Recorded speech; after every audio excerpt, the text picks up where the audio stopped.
Good morning leaders. నేను మీ నరేష్ గద్దల. మీతో కొన్ని విషయాలు షేర్ చేసుకోవాలని ఈ వీడియోని మీకోసం పోస్ట్ చేస్తున్నాను. ఆల్మోస్ట్ మనము ఈ మంత్ 14th ఎంటర్ అయిపోయామండి. ఇంకా చాలామంది లీడర్స్ అయితే ఏమి, లైఫ్ లైన్స్ అయితే ఏమి మన సిఎన్సీలు అలాగే పెండింగ్గా ఉన్నాయి. We know the importance of CNC యొక్క ప్రాముఖ్యత మనందరికీ బాగా తెలుసు.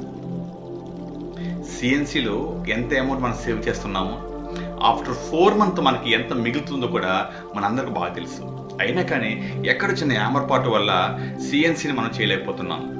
గెట్ రెడీ లీడర్స్, ఈరోజు ఈవినింగ్ లోపు తప్పనిసరిగా ప్రతి ఒక్క లైఫ్ లైన్ అయితే ఏమి, ప్రతి ఒక్క లీడర్ అయితే ఏమి, మీ సిఎన్సీలు పోస్ట్ చేసి, బీయింగ్ ఏ లీడర్ మనము సిఎన్సీ చేసి పోస్ట్ చేస్తే మన యొక్క టీం కూడా మనతో పాటు ముందుకుంటుంది. సిఎన్సీ చేద్దాం, టీం యొక్క కన్సిస్టెన్సీని ముందు తీసుకెళ్దాం. అందరం కూడా సిఎన్సీ చేద్దాం. చేయి కలిపి మన పేదరికం అనే భూతాన్ని పొలిమేరలు దాటేదాకా తరిమి కొడదాం. Get ready leaders.